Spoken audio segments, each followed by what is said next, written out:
नमस्कार मित्रों, बहुत बहुत स्वागत, अभिनंदन, आभार। एक बार पुनः श्री ज्योतिष शोधालय की यूट्यूब चैनल में आपका हार्दिक स्वागत है।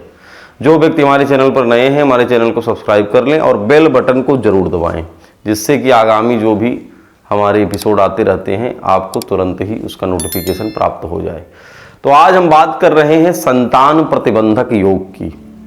यह योग अक्सर जो है आजकल के आधुनिक समाज में देखने को मिलता है, क्योंकि काफ़ी उम्र में जो है विवाह होता है व्यक्तियों का, और स्त्री वर्ग जो है फिर उसको बहुत ताने सुनने पड़ते हैं। संतान प्रतिबंधक योग में हमने जहाँ तक देखा है कि किन स्थितियों में किसी भी उपाय को कर लिया जाए वो संतान नहीं होती है।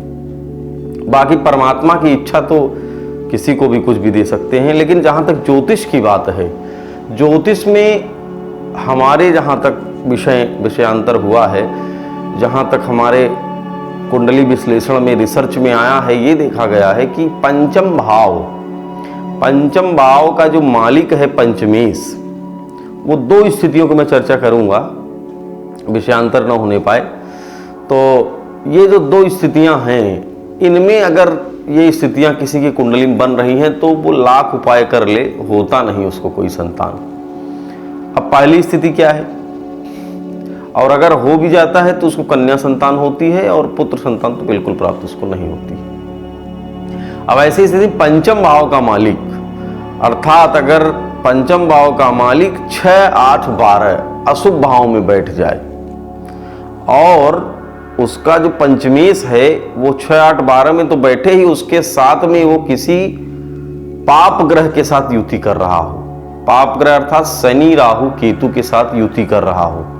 उदाहरण के लिए पंचम भाव में यदि 1 नंबर या 8 नंबर लिखा है तो मंगल उसका मालिक हुआ मेष वृश्चिक का। तो मंगल यदि राहु, केतु, शनि के साथ कहीं भी 6, 8, 12 भावों में युति कर रहा है तो यह योग बन जाएगा।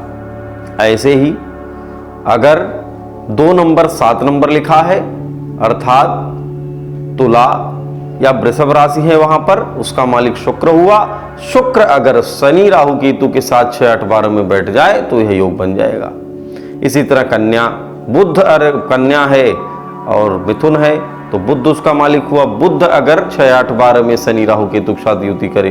इसी तरह शनि स्वयं राहु, केतु के साथ 10 नंबर 11 नंबर लिखा हो, या सूर्य हो 5 नंबर लिखा हो तो सूर्य, राहु, केतु, शनि के साथ युति कर रहा हो। चंद्रमा 4 नंबर यदि लिखा हो तो चंद्रमा शनि, राहु, केतु के साथ युति कर रहा हो, 6, 8, 12 में बैठे तो ये योग बन जाएगा। अब इस स्थिति में देखा गया है कि संतान प्राप्त होने में, या तो कभी कभी संतान अगर हो भी जाती है तो जीवित ज्यादा दिन नहीं रहती, अर्थात संतान का सुख प्राप्त इसमें नहीं हो पाता है।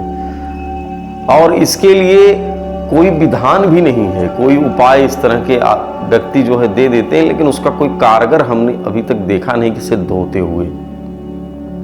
तो भगवान की कृपा से जो है एक संतान गोपाल मंत्र है, अगर कोई समर्पित भाव से इसको करता है तो कुछ भी हो सकता है, परमात्मा तो कुछ भी दे सकता है, गणित के पार है वह। तो संतान गोपाल मंत्र का जो है इसमें जप करना चाहिए, और 1.25 लाख जप करा करके इसका पूरा विधान है, उस विधान को संपन्न करना चाहिए। तो हो सकता है संभावना फिर कुछ भी बन सकती है। तो संतान प्रतिबंधक योग जिनकी कुंडलियों में बन रहे हैं, हमारे नीचे जो नंबर चल रहे हैं उस पर संपर्क कर सकते हैं और अपनी कुंडली का विश्लेषण करा करके क्या संभावना है उसके बारे में जान सकते हैं। आज के लिए इतना ही। अगले अंक में पुनः किसी विषय के साथ उपस्थित होंगे, तब तक के लिए नमस्कार।